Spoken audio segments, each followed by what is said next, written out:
Okay, so welcome back. I've been fiddling around with the titles of this week and next week. So it's a work in progress. So this week, the Apollonian and Dionysian Triebe, drives, and then a slight tweak to the title of next week, because we'll actually turn explicitly toward transfiguration experiences as a response to the so-called wisdom of Silenus. But that's for next week. So we are, always where the asterisk is, we are here.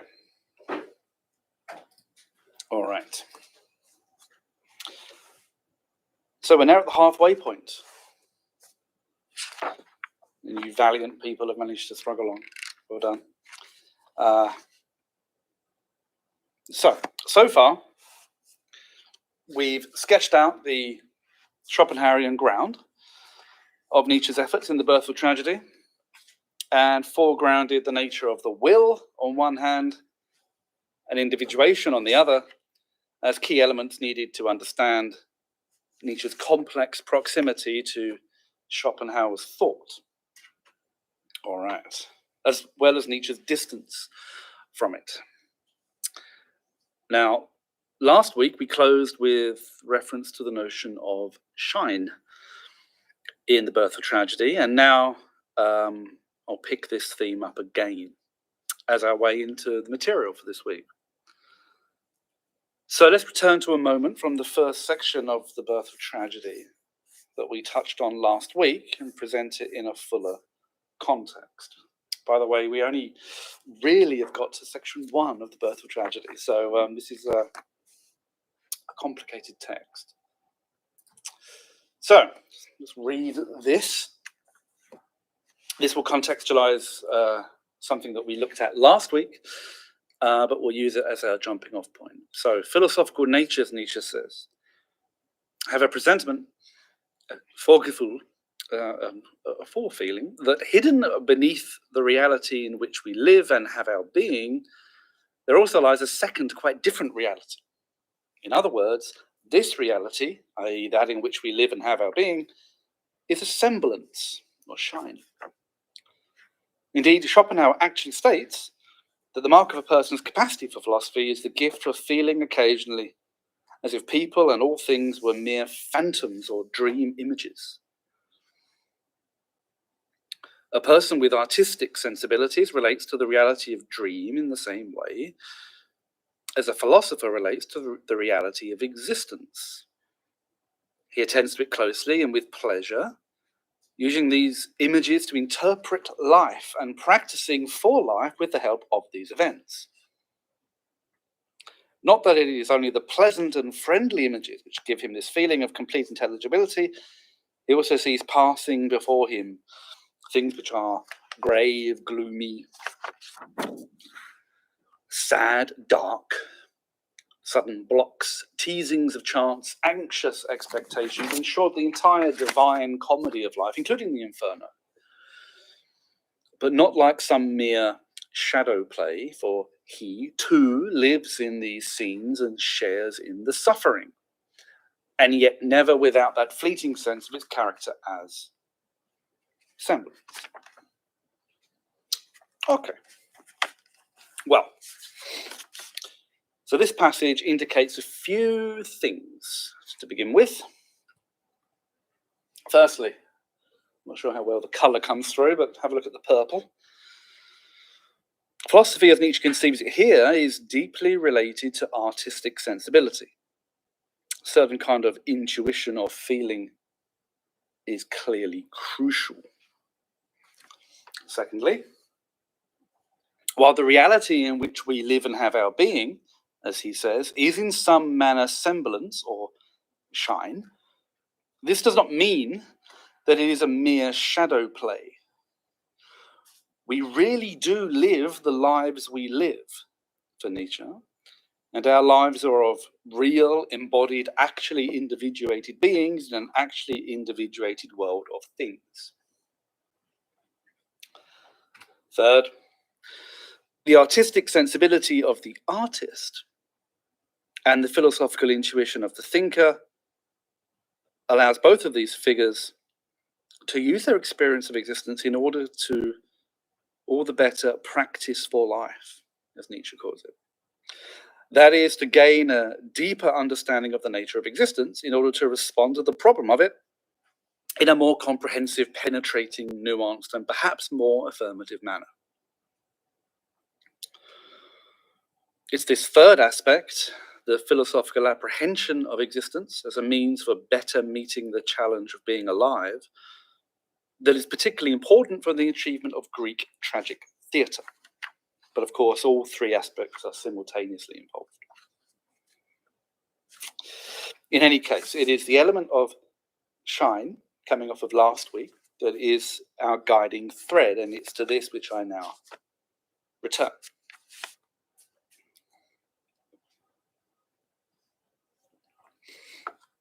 So, last week I used the example of some flowers to try to illustrate the phenomenology to which Nietzsche refers with the notion of our existence as shine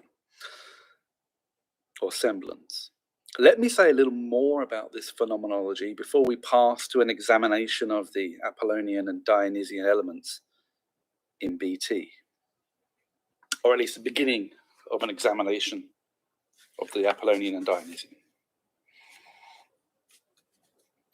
So Nietzsche speaks of both Erscheinung,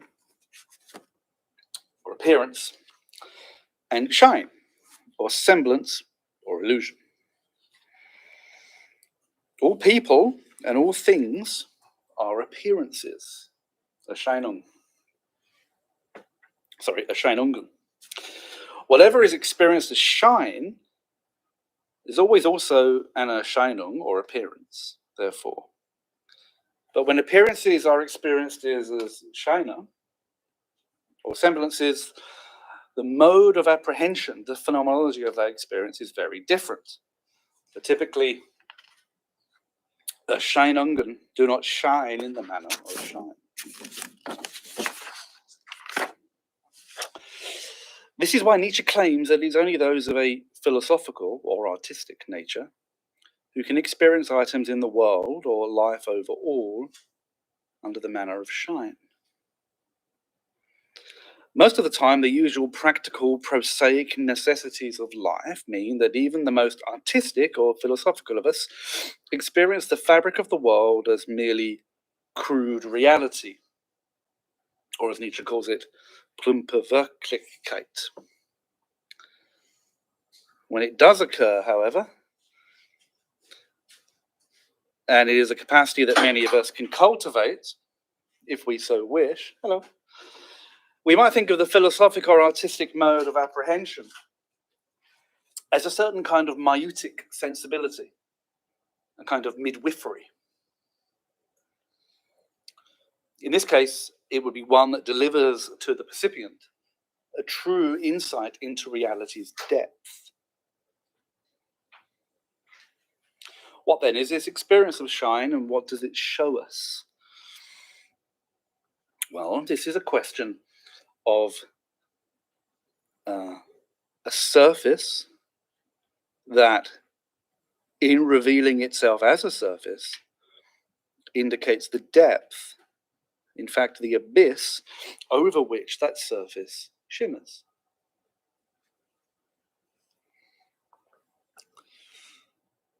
The philosophic or artistic apprehension of the appearances of life as semblances, the apprehension of life's Erscheinungen as Scheine, is a deportment toward existence that allows the being of that world of semblance to give itself, to shine forth as that being it always is, was, and will be. As Robert Reti has it, shine in Nietzsche is, quote, the power of the visibility of the world in its luminous and pleasing unreality.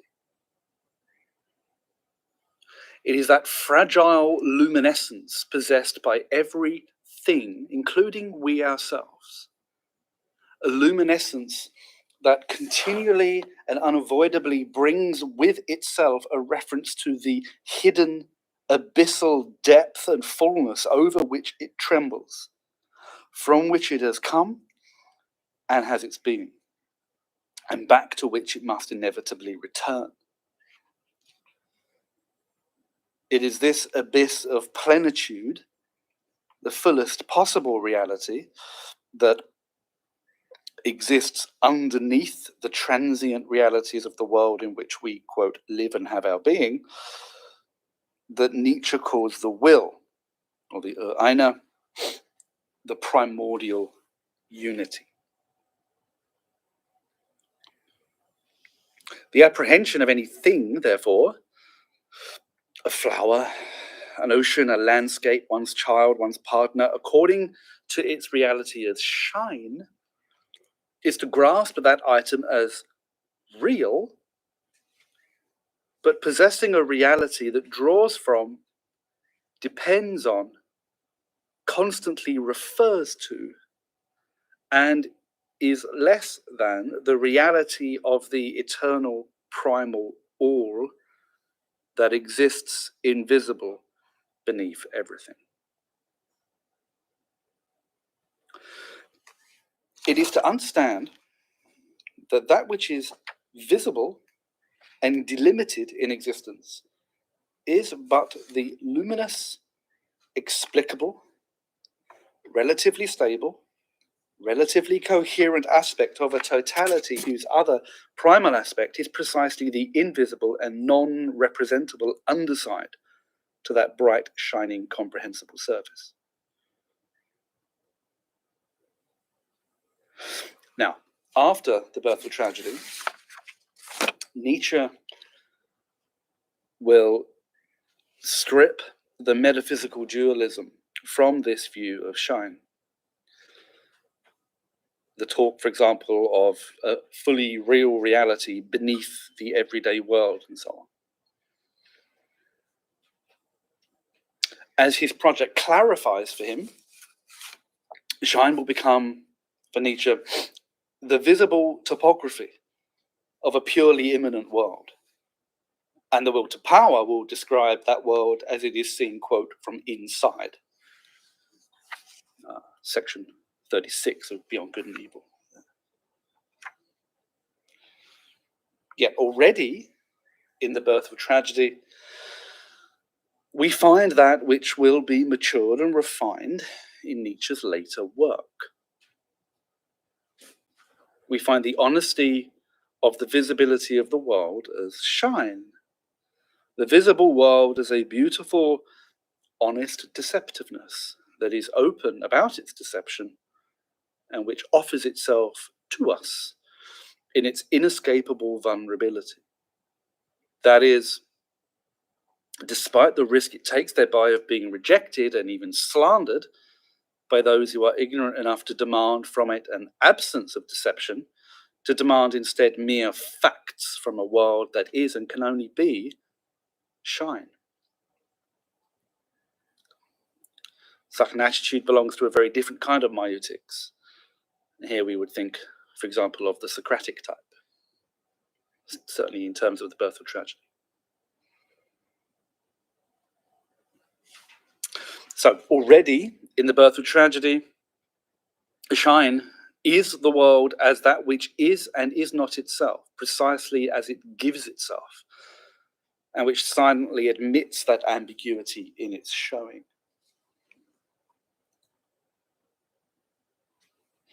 The difference in the birth of tragedy, therefore, between Scheinung and shine is not, as with Schopenhauer, one of degrees of awareness of the illusory and wholly pernicious character of individuation, but rather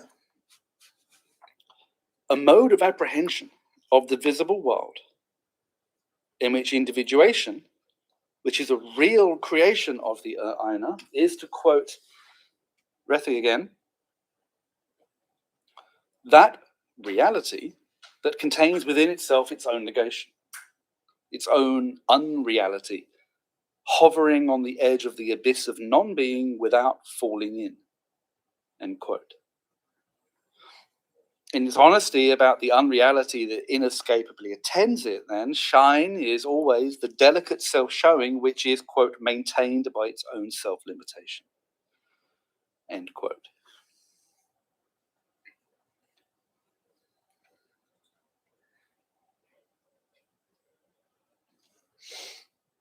So,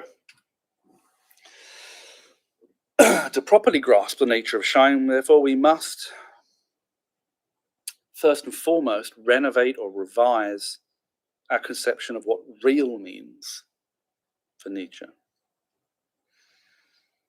Reality is not or ought not to be separable from or opposed to the kind of deception or illusion that must attend the surface of the abyss.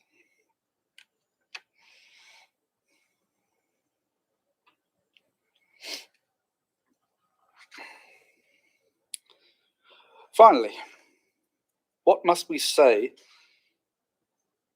of Nietzsche's Eine, his primordial unity, that would allow us to pass to the Apollonian and Dionysian aspects of reality? We need that as a kind of bridge, if you like. Well, we noted last week that a cardinal difference between Nietzsche's conception of the will and that of Schopenhauer was the artistic nature of the Nietzschean Eine. Schopenhauer's will objectifies the world of things according to the principle of individuation, making individual things real only from the point of view of the world as representation. Reality was, for Schopenhauer, a matter of perspective.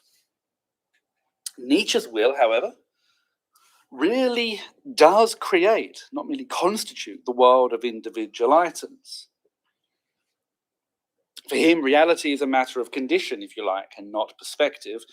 And the will does so, creates eternally in response to its painful superabundance. So Nietzsche's Eine tries eternally to balance its pain with the pleasure it takes in fashioning the world of appearances. We'll see today that the will for Nietzsche derives pleasure not only from creating appearances, but also in destroying them. This will have a profound impact on Nietzsche's conception of the problem of our existence and the response that he believes we should mount to it, at least in The Birth of Tragedy.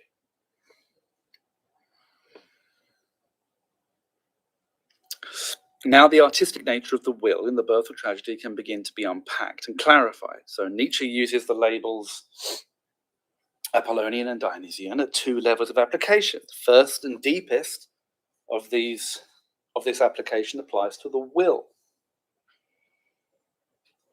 The Apollonian and Dionysian are the, quote, two all-powerful artistic drives in nature. They, quote, erupt from nature itself, and in them, nature's artistic drives attain their first immediate satisfaction. This notion of immediate satisfaction is important. It's not gone unnoticed, not least by those of a psychoanalytic bent, how sexually charged this primal satisfaction is. Now, both the Apollonian and Dionysian are, in German, Triebe, or drives in English translation. However, the English word drives is really incapable of conveying the thickness of pressure and tension, of pungent longing and forcing, compelling need that the word Triebe or Trieb in the singular connotes in German.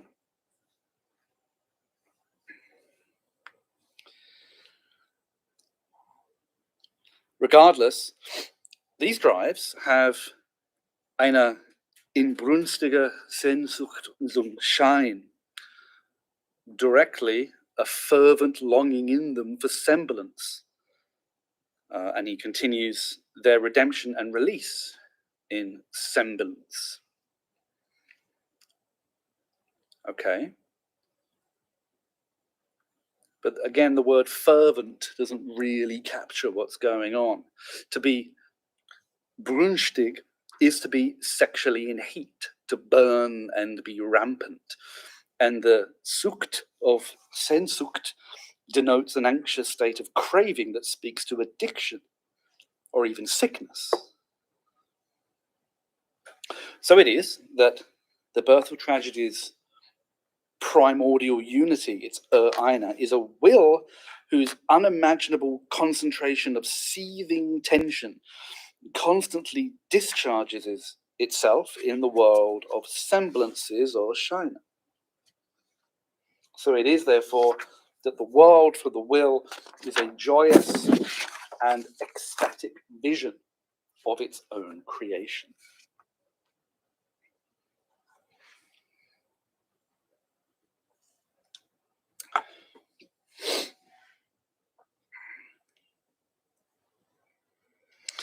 Here,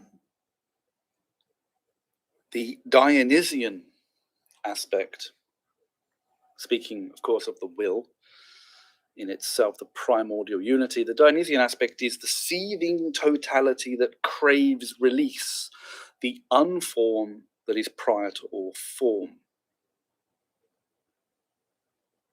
The Apollonian aspect is the fashioned and discharged form, individuated, limited being. As we saw last week, this status approximates to the infinitely varied artifacts produced by the demiurgos.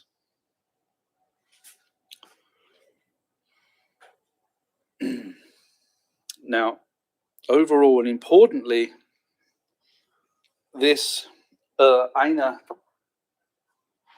of the birth of tragedy is, as Nietzsche describes it,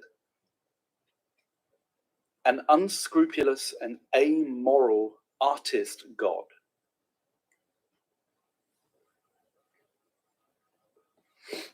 Now, for those of us dragged up in the shadow of an Abrahamic god, particularly a Christian god,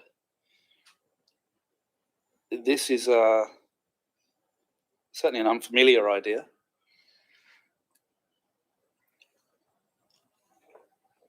And if you think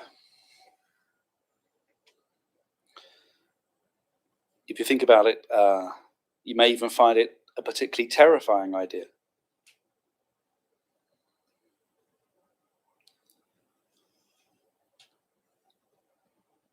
So the heart of the vision of the birth of tragedy is the primordial unity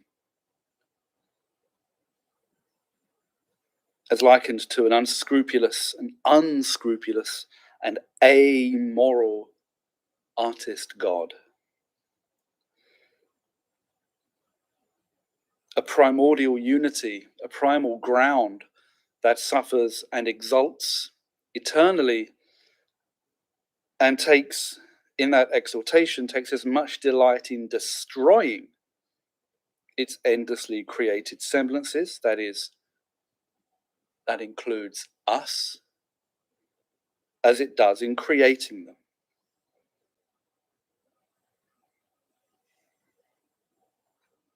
So I mentioned last week, I think, that all that grows, all that is coming into being, all that is gestating and pushing into the world might be thought of as containing within it a kind of inaudible but overwhelming bass tone of ecstatic release, primal joy. The same is true in palliative care. The same is true on the battlefield. The same is true whenever anything is disintegrating and returning. A song of joy, both times.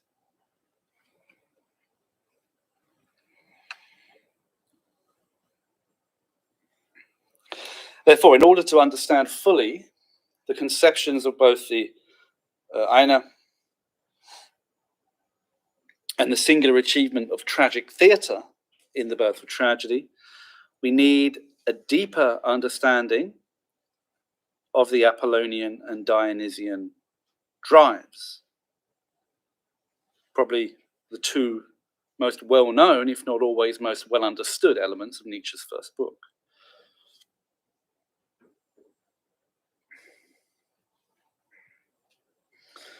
If we can develop this understanding, and the jury's out so far, but we'll see. This understanding will also further cite the notion of shine in its proper conceptual context and allow the particular beauty and subtlety of Nietzsche's vision of the problem of human existence in the birth of tragedy to emerge.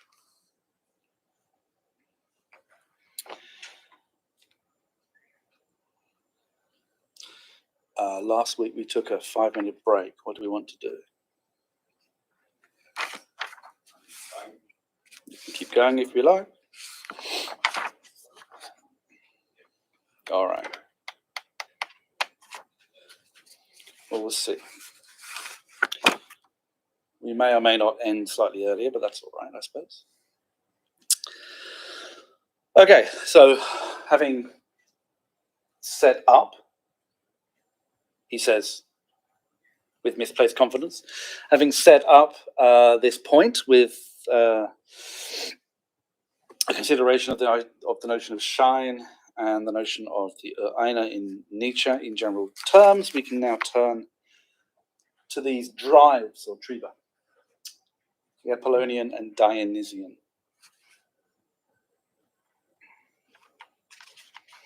All right, so although I'm going to begin to unpack the aspects of both the Dionysian and the Apollonian drives this week, it's important to note that it's not going to be until the conclusion of this lecture series that this overview of these drives, which must include their artistic integration into tragic theatre and the ramifications of that integration for our experience of existence, it's not until we get to the end that this account of the Apollonian and Dionysian will be properly complete.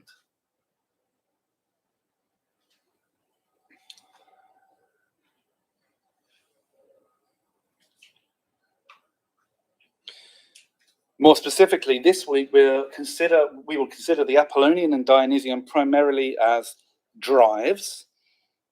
It will not be until next week and then week 5 that we will be able to properly talk about the Apollonian and Dionysian transfigurations of our experience. So this week's material, which follows Nietzsche's lead in first considering the Apollonian and Dionysian without reference to the mediation of the human artist, is therefore just a necessary first step. Next week, we'll begin to unpack that crucial artistic mediation.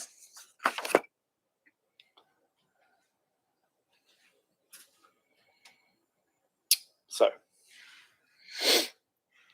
as I noted, Nietzsche begins by applying the Apollonian and Dionysian as artistic drives operative at 2 levels. And the first is the level of the will, the primordial unity. The second is that of the appearances created by the will via its 2 artistic drives, the entire world of individual things with a sharp focus on we ourselves. Accordingly, we ourselves and all things are living combinations of the Apollonian and Dionysian drives.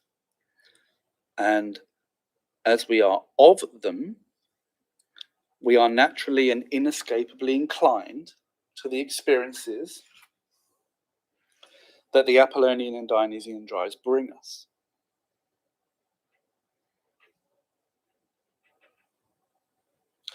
This is why we must start today by considering the Apollonian and Dionysian drives as they are expressed in human existence and experience, because it is the expression and experience of these two artistic drives that forms the basis for their later human-mediated artistic use, in terms both of the Apollonian and Dionysian experienced as separate powers, which will be looked at next week, and of their artistic combination in tragic theatre, which of course is week 5.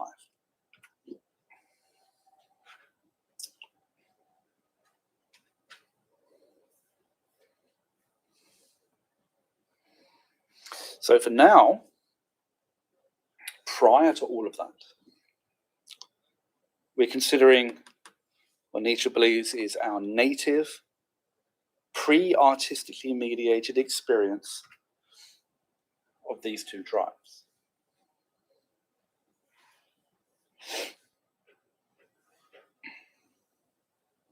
And for the moment, of course, our attention is on the Apollonian. And if you haven't worked it out, that's a sculpture of Apollo. Very beautiful it is too. So, Nietzsche opens his analysis in The Birth of Tragedy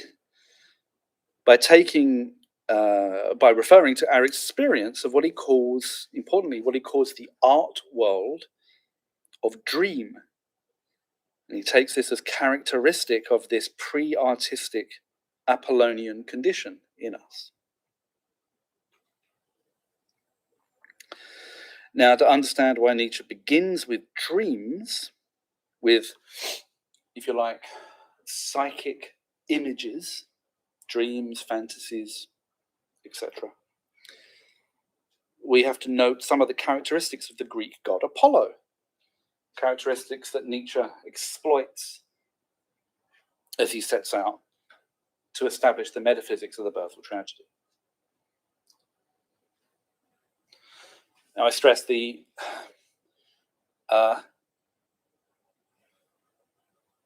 proper account of the nature of the Greek god Apollo would be very long, very complicated, and mercifully won't be attempted here. Nietzsche, at the time, much to the scandal of his philological colleagues, certainly takes liberties with aspects of the god, but he does so, of course, to build his own position. Regardless, Apollo is the god of light. He is der Scheinender, he who shines forth.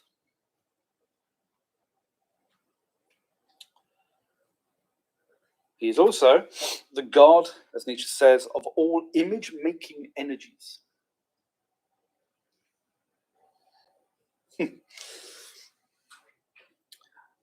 I forgot to italicize the word all there. So, god of all image-making energies. To him, therefore, because it's all, to Apollo, therefore, belongs the characteristics of restraint, measure, and limit, all of which are necessary for the creation of individuated images of all kinds.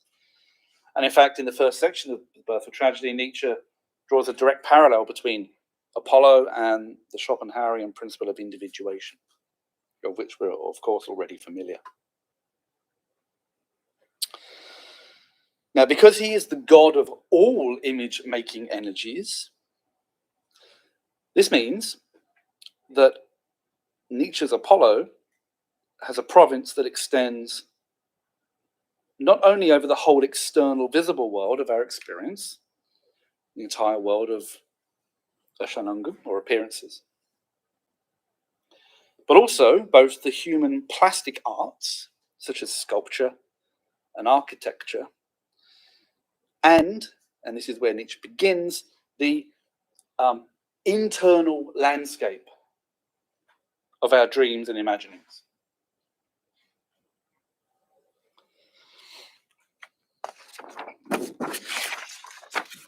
This is where Nietzsche begins.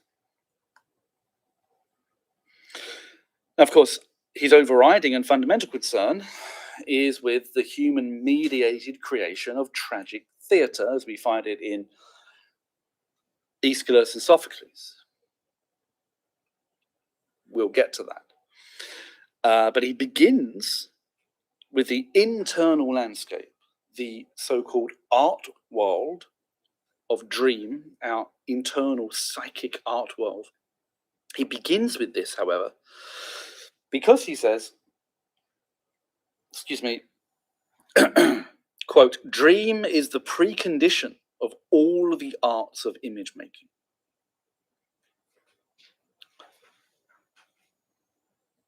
Now, it's significant that Nietzsche calls our internal landscape of dream and fantasy, our psychic images, an art world. So for him, for Nietzsche, in The Birth of Tragedy, we are all natural, native artists, if we understand artist in a raw and undeveloped sense. Our minds naturally create and take pleasure in images.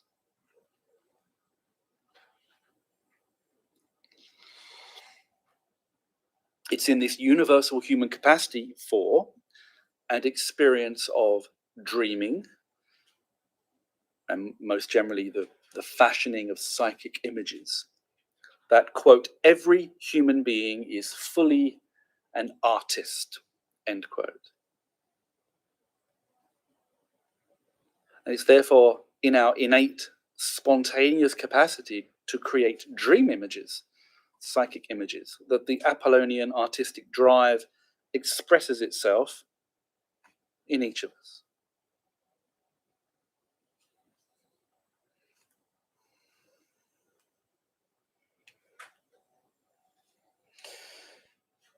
Now, there's something that needs to be underlined at this point. Nietzsche starts with dream as characteristic of the Apollonian because, as the native Apollonian faculty of image making in all of us, it's here that we may see how the will, the primal ground, which has already taken deep pleasure in creating us, exalts still further in and through us as we dream. Nietzsche claims that, quote, our innermost being, the deep ground, the Untergrund, common to all our lives, the primal ground, the will, experiences the state of dreaming with profound pleasure and joyous necessity.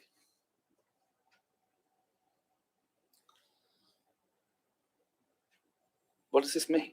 Well, this means the will, the primal ground, uses its two artistic drives, as we know, to create a human being.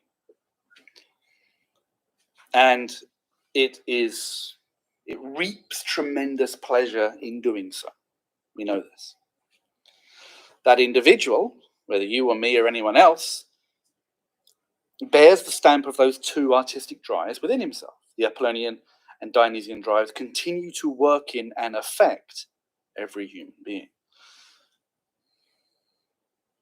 The individual person himself, therefore, spontaneously creates his own individuated items, his psychic images, when he dreams, or fantasizes, or imagines. This new level of individuation, the dream, the fantasy, carries the pleasure the will, the primal ground, takes in individuation still higher.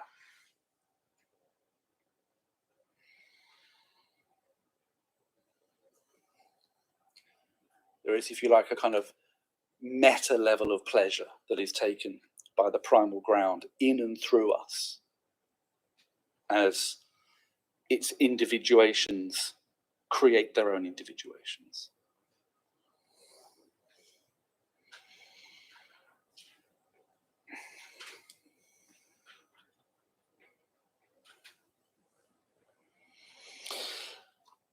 Okay. So in fact, Nietzsche claims that when compared with our experience of everyday reality, our dream states, our internal psychic landscape of images, which we understand, he says, without mediation, we understand them immediately, and in which, quote, nothing is indifferent or unnecessary.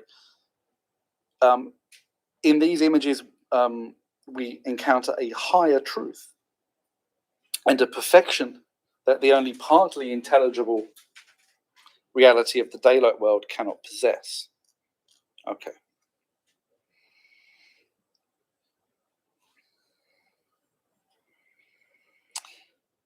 At the same time, however, and equally, Nietzsche points out that it's essential for us to respect the delicate line, he says, that exists between dream images, which, as I've said, he believes we naturally understand and are drawn to, but which we naturally understand to be precisely semblances or Scheine. So for Nietzsche, there is a delicate line that we have to respect when we entertain our dreams and our fantasy images. We know that they are precisely dreams and images. We know that they are psychic items. We don't mistake them for crude reality.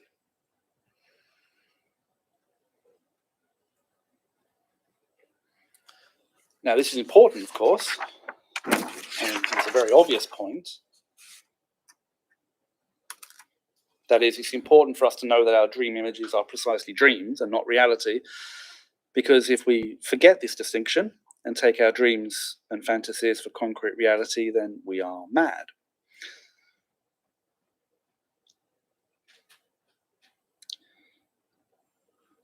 However, at the same time, and at a far greater level of sophistication, applied to the waking world and not to our dreams, it's the existence of this line between crude reality and semblance that the artistic and philosophic sensibilities understand and exploit.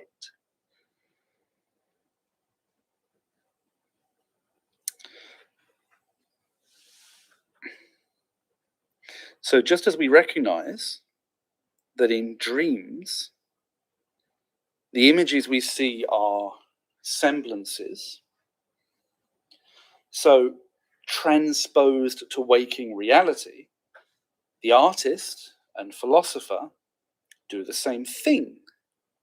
Namely, they recognize that the world's endless number of appearances, or Erscheinungen, are at a deeper level of reality semblances, or Scheine.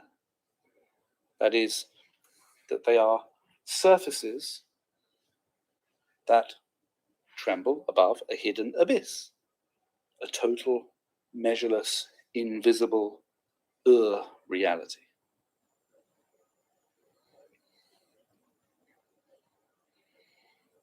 It's interesting. The birth of tragedy attracts people for various reasons, and very often attracts the young, as it should. I was young once. And people are generally drawn, well, often drawn, to the birth of tragedy because of the Dionysian, right? And they're drawn to that work for good, rich, hale reasons, because they are erupting with life. And the Dionysian is, and damn well ought to be, attractive. Turns out, however, that the Apollonian is at least as important, and arguably much more important, in terms of clarifying the abyss, than the Dionysian. Not to say that the Dionysian isn't essential, but and it tends to get lost. I think the importance of it tends to get lost when the importance of these two drives needs to be at least equal.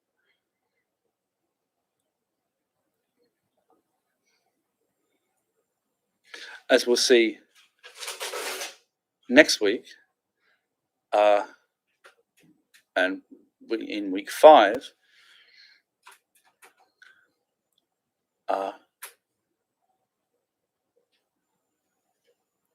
there's a reciprocal relationship of enriching that goes on between the Apollonian and Dionysian transfiguration experiences.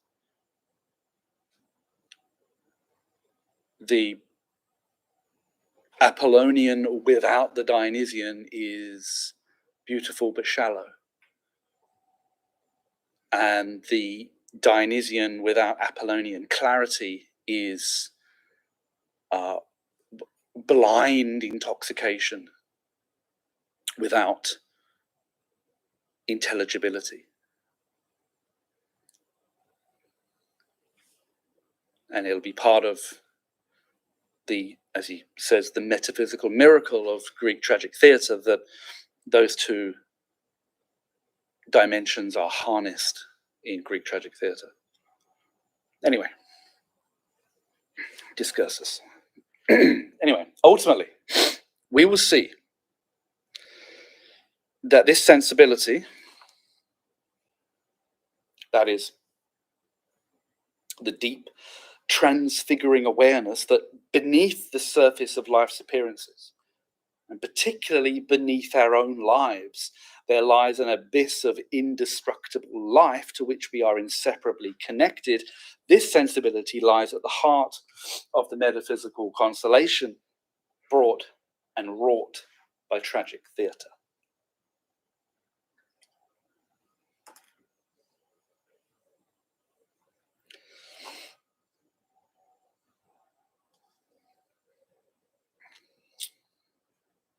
Okay.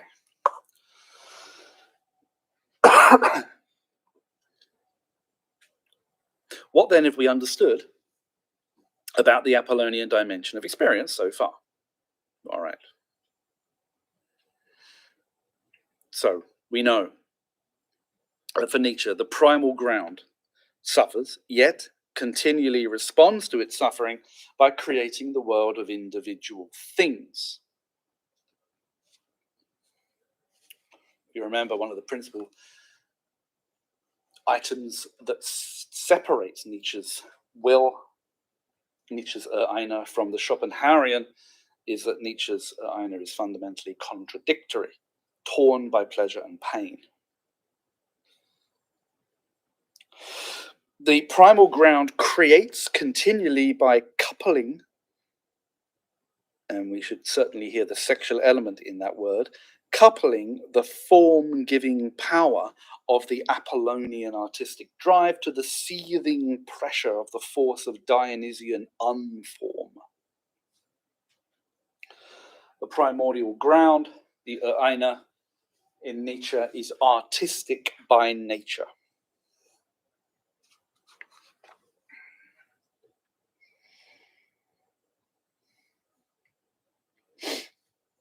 So, that which is produced, which of course includes we ourselves and all things, all of this are therefore artifacts of the Eine. The human being is such an artifact and is therefore a created being, an appearance, an Erscheinung, and its being reflects the fact that it is a combination of form and unform, of surface and depth, Apollonian and Dionysian.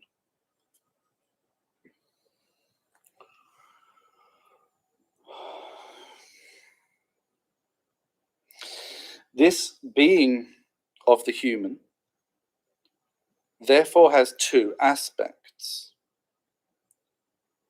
First, in itself, the human being is both surface and depth. We are each embodied, delimited beings who necessarily possess also an internal dimension of will.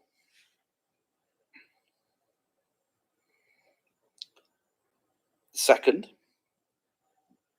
every human being is also always already wholly nested within the wider world of appearances of which we are each a part. The world which itself is only service to the abyssal inside or underneath that is the primal will.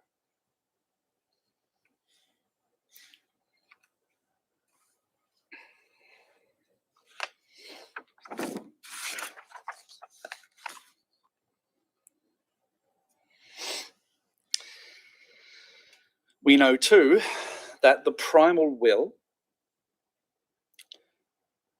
the primordial ground, takes pleasure in forming each individual item in the world, including each human being. And it takes further pleasure when we ourselves create our own individuations, our own psychic images, our dreams, our fantasies.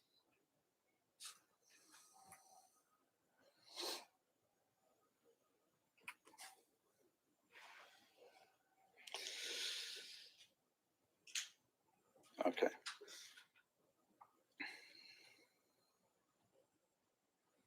So aside from the maintenance of our embodiment, which lasts for 70 or 80 years or so, if we're lucky, or not, aside from the maintenance of our embodiment, and so on, the Apollonian drive that gave form to Dionysian unform in creating each of us continues to operate creatively in every person, in the form of our dreams and fantasies. As I said, each of us are natively artistic when we dream. Nietzsche begins there because it is a universal capacity that we all share. So, for Nietzsche, we dream spontaneously and compulsively and necessarily. We are fundamentally, unavoidably creative beings, natural artists in the broadest sense.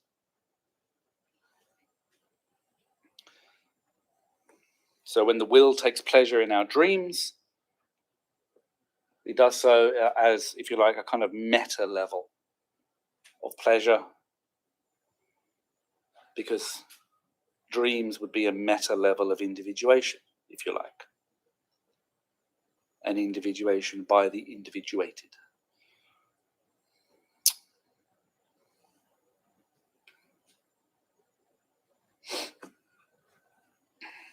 Okay. So next week, we'll see how the Apollonian artistic drive operates in Nietzsche's Greeks to produce a particular transfiguration. Now, this transfiguration is not that of Greek tragic theatre. First, we have to consider what Nietzsche calls Apollonian culture, the transfiguration enacted by the Greeks that produced said culture, that produced the pantheon of the Olympic gods.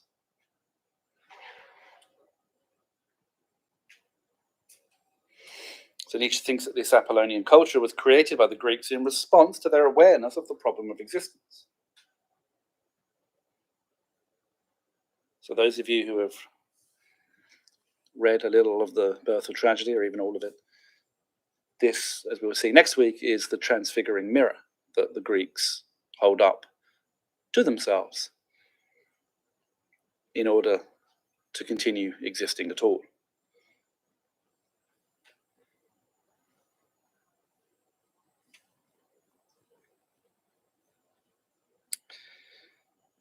It's because of the native healthiness of the Greeks, Nietzsche thinks, the well-constitutedness of them, that Apollonian culture as he takes it to be, has the characteristics that he sees there. This will allow us to circle back to a principal theme that we began with, namely courage and a certain kind of pessimism. But again, that's for next week. So you've been warned.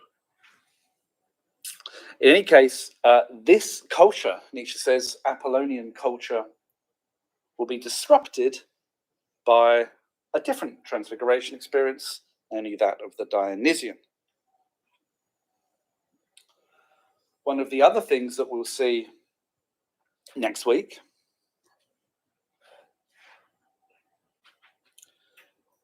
which also did not and has not escaped the attention of, for example, the psychoanalytically inclined, is the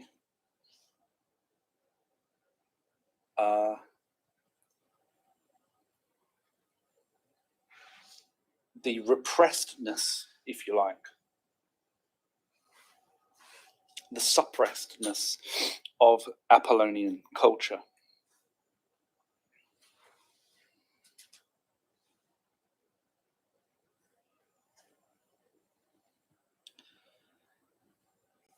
Such that when the Dionysian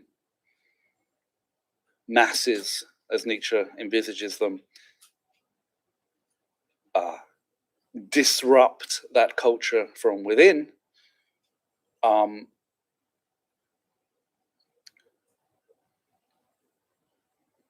it demonstrates how, I think the quotation is something like, artificially dammed up that world of Apollonian culture is. But we'll get to that. We'll get to that.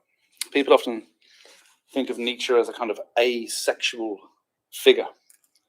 And while I don't suggest that he was Lothario in any stretch of the imagination, his work positively vibrates with sexuality at certain points.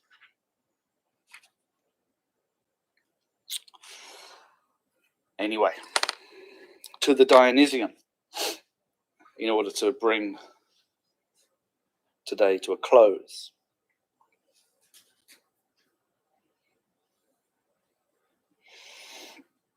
So, to understand next week how and why Nietzsche's Greeks created the Olympic pantheon, if you like, the kind of crown of Apollonian culture, and why that creation eventually had to give way to the tragic vision, we must note the characteristics of this second artistic drive as it acts in and on ourselves. Okay.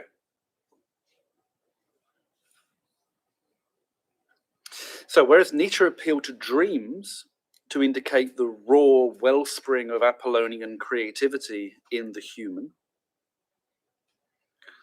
he uses the, as he says, the analogy of intoxication, Rausch in German, to indicate the Dionysian experience to which we are all natively inclined and vulnerable.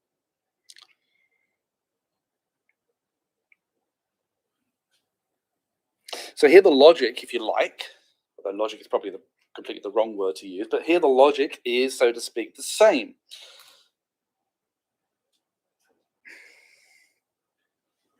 As formed, unformed, as living appearances, which is to say as surfaces of the invisible abyss of unformed primal life, we are also creatures of will, of the dynamic chaos of life as it exists prior to all Apollonian clarification and rendering.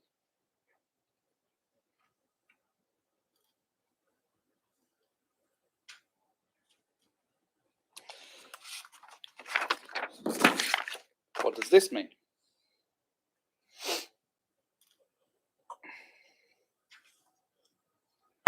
It means that we naturally incline toward and take immense pleasure in experiences that lead to the disruption of our stable, structured subjectivity. of our Apollonian superstructure.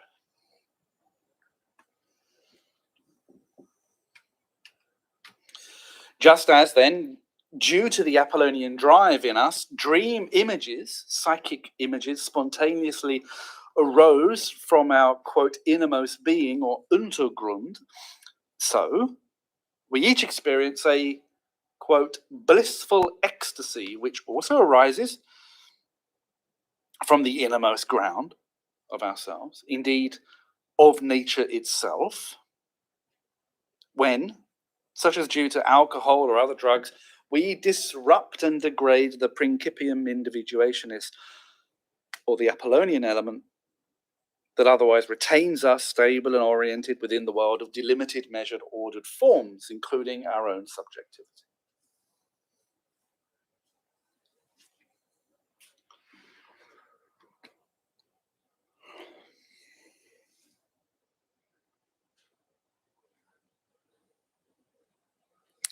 So as a parallel, the effect on us of the Dionysian drive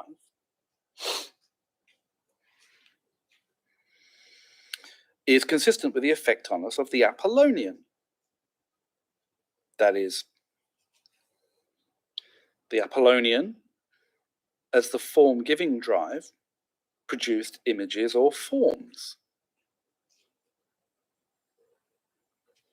The Dionysian, as the vital force of unform, affects the disruption and undoing of form and all that is required for it.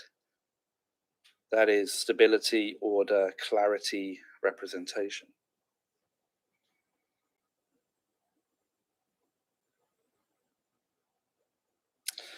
So this disruption, of course, can be pleasurable,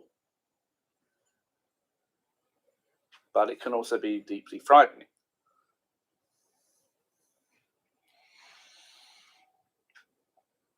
Nietzsche points this out in the same section.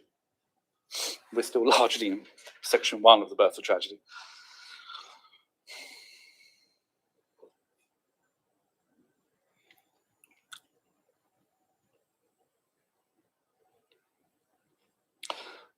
Now, we invite the disruption of our subjectivity through alcohol, through drugs, through ecstatic dance, through whatever it may be.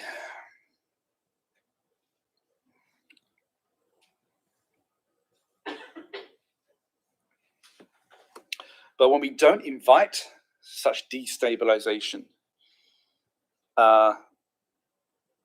the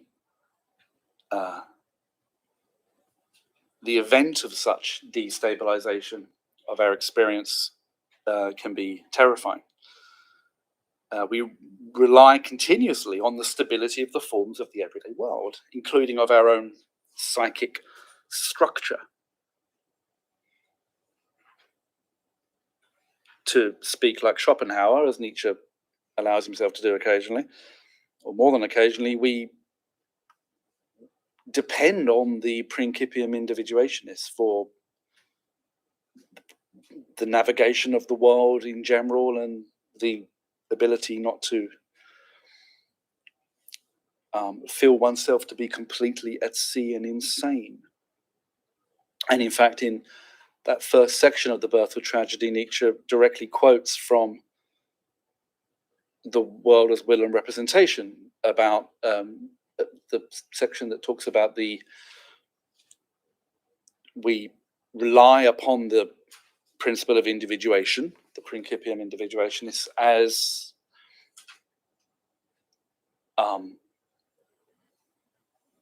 in a manner akin to the man who sits in the boat in the middle of the storm-tossed ocean, serenely relying on and confident in the integrity of the boat to keep him safe.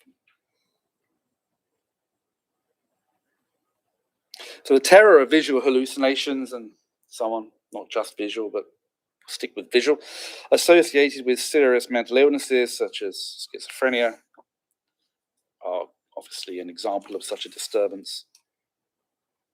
But this class of experiences, these disruptions of our experience, also include other less severe but also disquieting experiences. Anything that causes a shift in the fabric of our experience of the world that is uninvited is, at least in principle, frightening. Anyway, these frightening experiences aside, what's going on here? Go away. Anyway, as it works in and through us, the Dionysian drive is most frequently the occasion, so leaving aside the frightening stuff, most frequently the occasion, often as part of a mass of fellow celebrants, for a transfiguration of our experience, as we come to feel in ourselves the, quote, Dionysiac stirrings that, breaking us out of our everyday lives, allow us to feel close to the origin of things.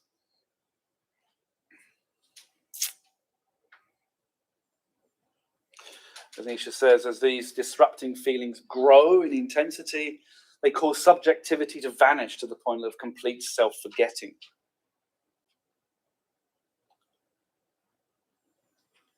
Generate a powerful experience of unity with both humankind and the vital energies of life itself.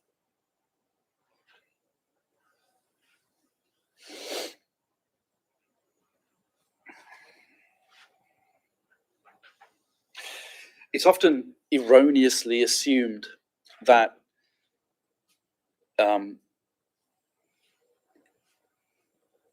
there is but one transformative or transfiguring experience with which Nietzsche deals in The Birth of Tragedy, and that's the Dionysian.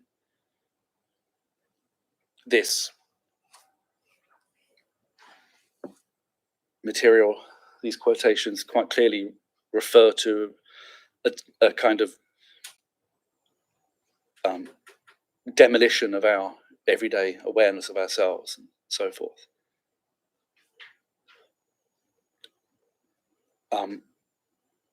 And those who hold to that reading, that there is just really just one transformative experience, and that's the Dionysian, tend to look at the Apollonian as kind of an apprehension of reality. That's wrong. Both the Apollonian and the Dionysian are transfiguration experiences.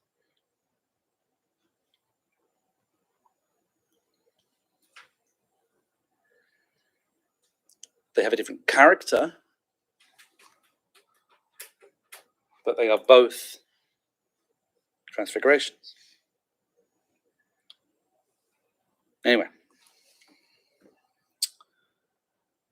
with regard to the Dionysian, we have to note a few related points as we drag ourselves toward the end of this week's material.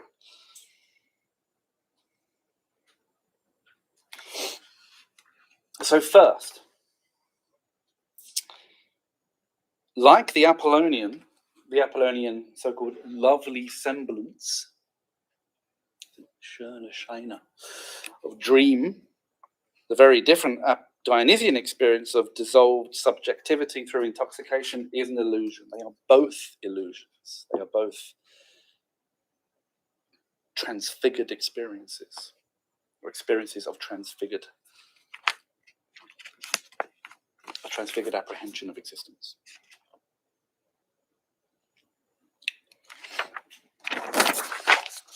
So, just as our dreams or fantasies, our psychic imagery, are not real in the usual straightforward sense and must not be taken as such, otherwise, of course, we are mad, so the Dionysian enthusiast, as Nietzsche calls them,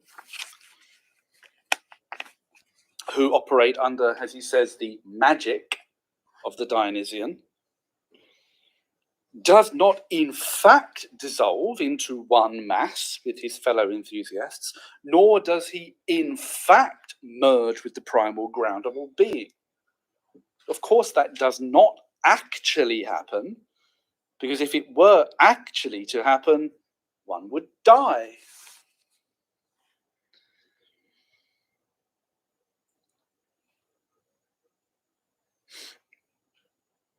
Nietzsche is actually quite clear about this, although perhaps not as clear as he ought to be.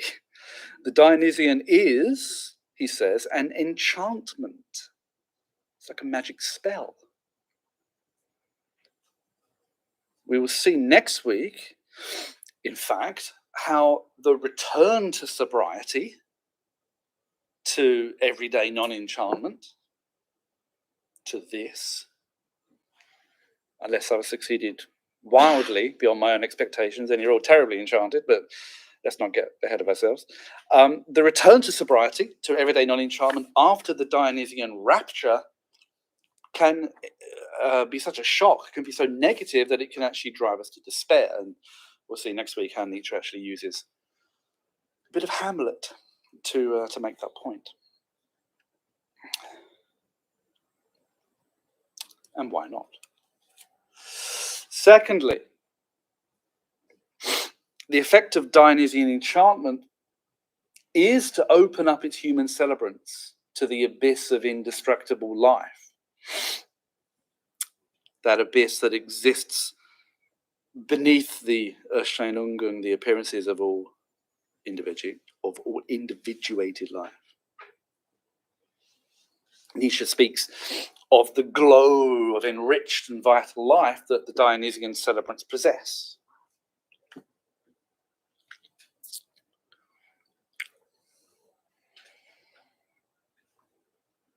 So the feeling of being demolished and merged with that seething primal abyssal ground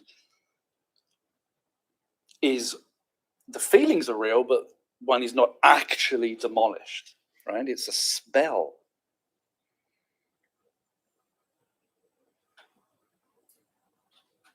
So he casts this disruption, the Dionysian disruption, as one in which the vitality of nature breaks up the straightening of the human and its alienation from nature that is affected by culture. We'll see more of this next week with the the artificially dammed up nature of Apollonian culture. Under the effect of the Dionysian, which breaks up this straightening and damming of the human. Under this effect, Nietzsche says, quote, nature, alienated, inimical, or subjugated, celebrates once more her festival of reconciliation with her lost son, humankind. Okay.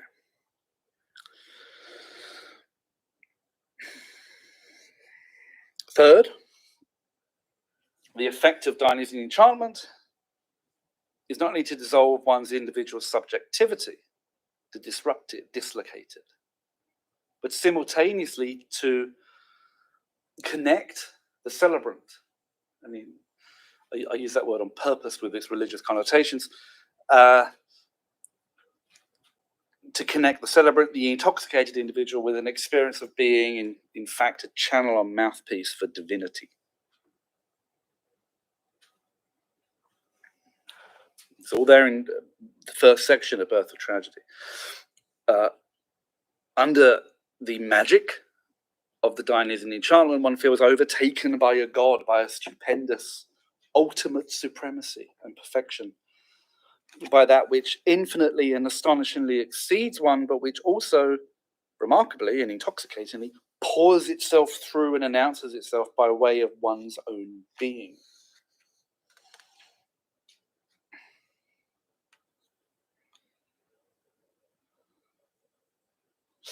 Fourth and finally, it's while under the spell of this transfigured state of experience in which the individual is broken open and overtaken by enchanting and enrapturing energies that the work of the Aina, the Dionysiac world artist, is displayed. Note the Dionysiac world artist, not yet the human artist as mediator. That comes later. In these states, Nietzsche says the human being acts no longer as a natural, spontaneous Apollonian artist, dreaming spontaneously, fashioning psychic imagery with the calm and measure and intelligibility that comes with it. Rather, now, under the spell of the Dionysian, the human being is himself under the monstrous effect of the Dionysian Triebe. The human has become a work of art. He's no longer the artist, he's now that which is worked. All, Nietzsche quote, all nature's artistic power reveals itself here amid shivers of intoxication to the highest, most blissful satisfaction of the primordial unity. So, the primordial unity exulted in fashioning us. And when we dream, when we create psychic images, there is pleasure again, a different level of pleasure, a meta level, if you like. And by the same token, when we are dissolved and dislocated and overtaken by the Dionysiac energies, or the primal ground exalts there as well.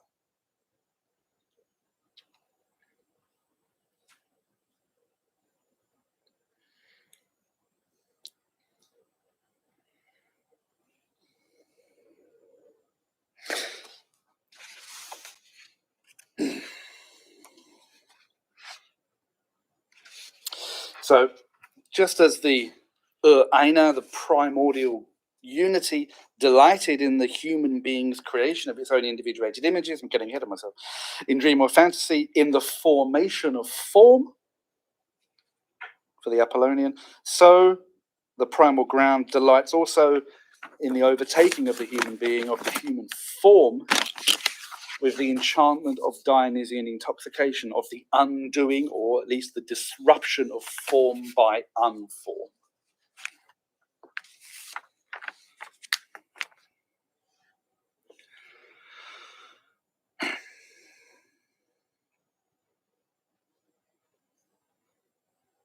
So it is that under the spell of the Dionysian,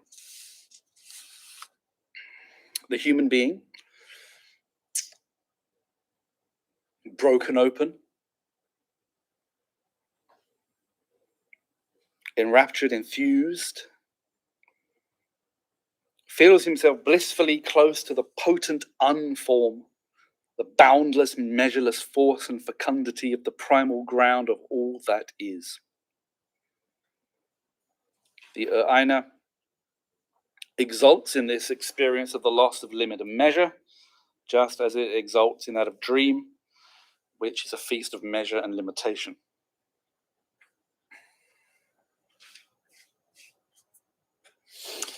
This is where we must stop for this week.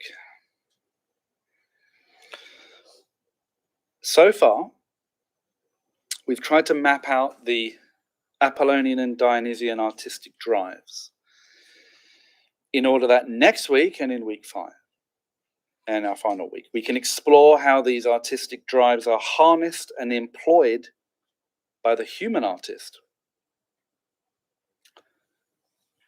who will work, so to speak, in imitatio Dei, in order, eventually, to bring about the, quote, metaphysical miracle of tragic theatre.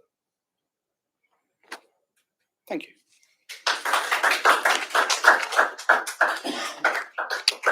We'll take a 10-minute break.